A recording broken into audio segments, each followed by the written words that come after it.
الناس اللي كيديروا الحجابات. كاين اللي كيقول الحجاب، كاين اللي كيقول السبوب، كاين اللي كيقول لك الحرز، انا غندير هذا الحرز. علاش كيداروا هادو؟ الاعتقاد ديال الناس مثلا كيكون هذاك السيد مريض، او لا مراته مريضه، او لا الوليدات ديالو مرض، او لا عنده مشكله في التجاره. المساله الثانيه كيقول لك حنا لقينا واحد الحجاب او لا لقينا واحد السحر. السي مصباحي كيفاش غنتخلصوا من هذا الكتاب؟ واش حاشا المغاربه مني كنقولوا عليه كيتبطل؟ واش مني كنحاربوه كيتبطل؟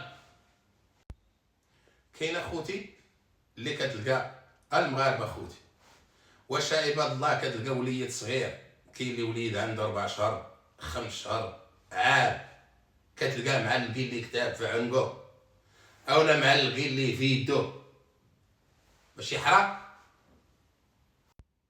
كان ملي كنسولوها كنقول لها الشريفيه علاش علاش هاد الوليد، علاش انا كنطرح عليهم اسئله، لا هاد الوليد على السبب ديالو لقيتك معلقه ليه هاد الحجاب.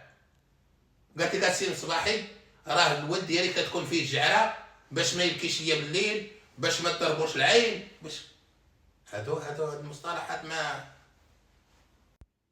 كاين اكثر من هادشي خوتي. انا تلقاو عندي ناس رجال تبارك الله راه ولادهم كنلقاه داير معلق الحجاب اما في يدو، كاين اللي كتلقاه معلقو في رجلو، كاين اللي كتلقاه محزم بيه، كاين اللي كتلقاه دايرو في عنقو، كاين اللي اش دار، كاين اللي وهموه كيضحكوا عليه، كاين اللي كيديروا تحت راسو.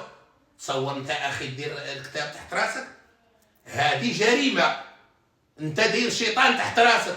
اللي كيدير الكتاب كيشدو قال لك وكيديروا في البسطام قال لي باش ما عمرش الجيب ديالك يقوى. يقول لك انا مثلا عندي مشكل في الخدمه، كيمشي كيدير داك الحجاب على حساب الخدمه. كاين اللي كيجيب داك الحجاب عباد الله كيدخلوا القهوه او لا الحانوت، كيقول لك باش كيدير الجلب باش تولي عنده تجاره محركه. كاين البنت اللي كتكون غاديه مزيانه في الحياه ديالها كدير داك الكتاب باش قالت لك تتزوج، حتى واحد ما كيشوف فيها. خوتي هادشي كامل اللي هضرت عليه ما غتشوفوا منه ها الاسوأ، وما غتشوفوا منه ها الظلام، وما غتشوفوا منه ها الخراب. وانا كنقولها لكم، انا كنحذركم من هذه المساله. اللهم اني قد بلغت. واش عمركم شفتوا شي واحد كيضرب نفسه بنفسه؟ هاد الناس اللي كيديروا هاد المسائل هادو راكم كضروا نفوسكم، راكم كضروا وليداتكم، راكم كضروا الناس. ولا جيتي يا خوتي المغاربه مني غتفتحوا داك الكتاب، علاش كيشدوه دابا؟ كيشدوا داك الكتاب وكيطويوه وكيديروا شي حاجه ما كيخلوكم تشوفوه.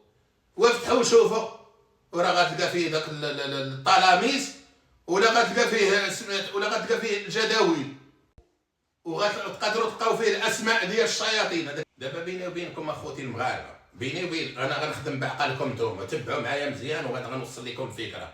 لو كانوا هاد الجداول كينفعوكم غادي ينفعوكم. وتخطى شي كتاب يكون مديور شي واحد، كتمرض، كتاب يكون جايباه وحده ولا واحد، الدخول على دري صغير كيمرض، يقدر تكون انت بداك الكتاب تدخل للدار تشتتها بسبب داك الكتاب. هذا شنو كيتسمى سحر مكتوب. كتكون ما مريضش وبسبب هذا الكتاب كتمرض راسك ولا تمرض وليداتك، ولا كيكون واحد الصبي مسكين بريء كتسبب ليه كيرتكبوا الجن بسبب داك الكتاب اللي درتي انت.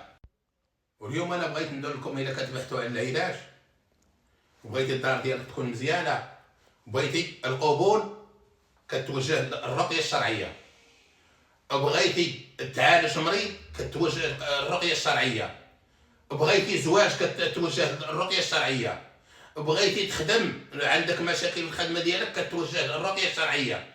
اي حل اي مشكل عندك فيه كتوجه الرقيه الشرعيه وغتوصل النتيجه باذن الله.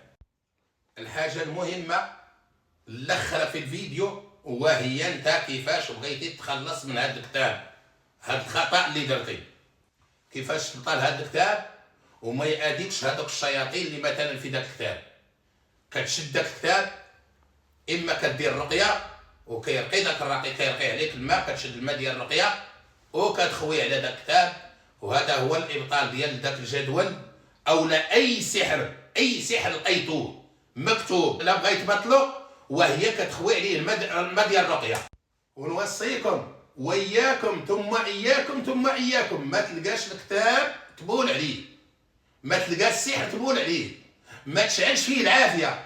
راه كتزيد دابا بحال كتقرب مثلا سميتو ليسانس العافيه، راك عي كتزيد المفعول ديالو ملي حاجه كتبول عليه او لا كتحاربو.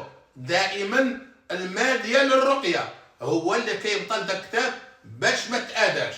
بالنسبه خوتي، عديد من الناس كيسولوني، انا كنرقي في الواتساب في اي دوله في العالم، كتلقى انت ومراتك ووليداتك كنقرا عليكم في الواتساب، عندك توكال غتقيا، عندك الجن غتسرع. بالنسبه للتواصل هو 06 88 49 29 72. النمره الثانيه 0616 90 91 33. كتسجل اوديو تقول لي المشكل اللي عندك، الاعراض اللي كتحس بها، وانت اش من مدينه ولا اش من دوله في كاين، وكتصبر. راه كاين ضغط على التليفون، راني لما جاوبتك هذا النهار نجاوبك نهار، المهم راه ملي غنوصل الاوديو ديالك غادي نجاوبك.